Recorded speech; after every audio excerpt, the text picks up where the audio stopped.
So Professor Gillers, thanks for joining us today. Thank you for inviting me. So for those who haven't taken one of your ethics courses, what can they expect?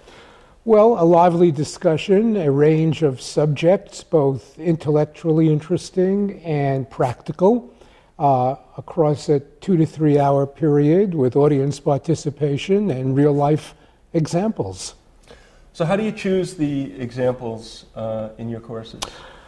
I have about 60 different topics that I've accumulated over the years. I look them over. I look at what the city bar or other bar associations have said in recent ethics opinions. I look at court cases that may have changed the law in some way, New York State courts, the federal courts.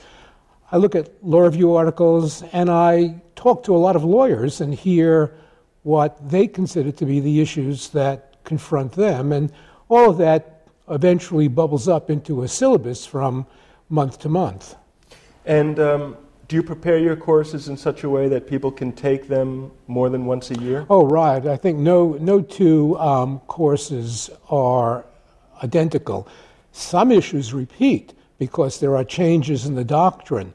Conflicts, for example, subsumes a dozen separate legal ethics questions, and those dozen evolve over time as ethics opinions and court cases come down. So a person could take the class every time it's offered in a year and never see the same lesson twice. So can you give us some examples of recent cases or items that have happened in the news that are fodder for your course? Well, the ones that I have done recently include social media, which is a big issue now. What ethical issues are raised by using social media, YouTube or Twitter or blogging, the issue of potential clients. What happens when you talk to someone who may become a client but then does not? What are the conflict ramifications of that for you and for your colleagues? Recently, the New York Court of Appeals decided a case involving compensating lay witnesses. How much can you pay a lay witness who will testify in your client's behalf? That's an important case. It was a unanimous decision. It was not clear how it might come out, and I think lawyers who litigate need to know about that. So those are some of the issues I've covered recently. Since you brought up social media, I'd like to digress for a moment and ask you about that. It seems like lawyers are warned and advised against getting too involved in social media.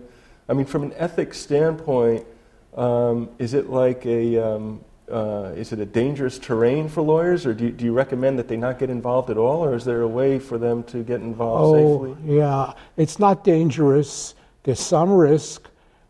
Care will avoid the risk. I think lawyers must consider using social media. It's not for everybody, but it is a way of networking. It is a way of learning.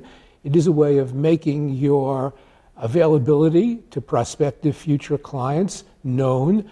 So I think for a lot of lawyers, especially lawyers younger than 40, say, the use of social media to build their career is desirable, advisable. Now, there are dangers, and as there is in any kind of public announcement or public pronouncement, an advertisement, for example, there are dangers, but they can be circumvented, and the challenge is to understand where the limits are. Okay. Can you give us sort of a forecast of what's coming up in some of your courses in terms of issues? Sure. Well, legal fees and the hourly rate bill, this has been in the news, certainly the legal news, for a long time. There's a lot of client dissatisfaction with hourly rates. On the other hand, sometimes they are essential. And so the next CLE will delve into the hourly rate and how it can appropriately be used and where it can be abused, what to avoid, what to do. Advance consents is a current issue.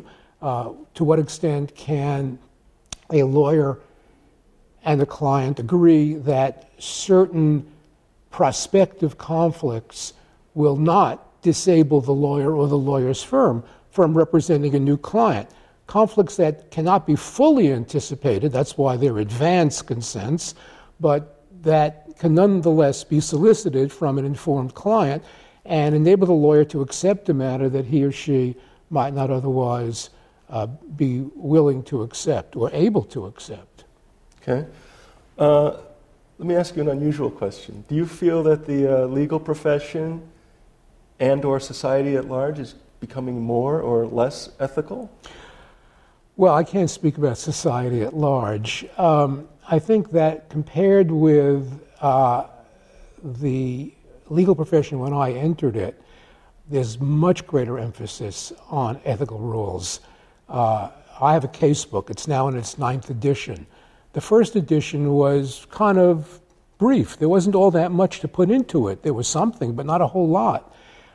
Today, the material is enormous, and I have to decide what to cut and how. So I think that our awareness of so-called ethical rules has grown enormously.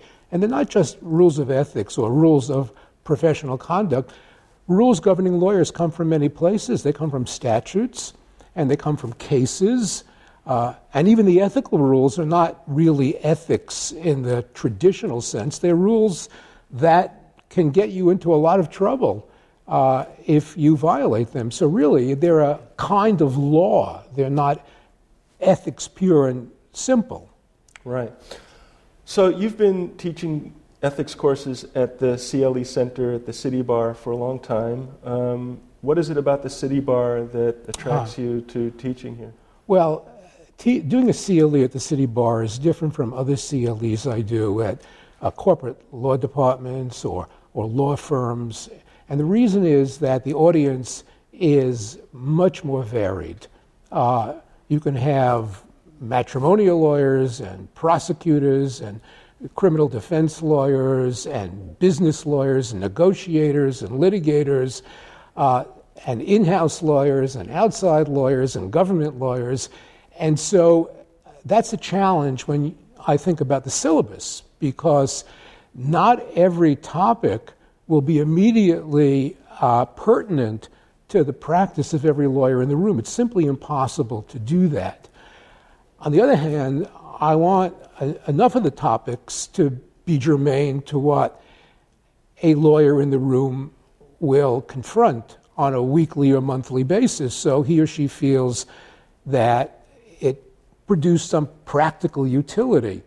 Now, even if a topic is not immediately useful to a particular lawyer, because of his or her own practice, it may be important to the practices of other lawyers with whom that lawyer works.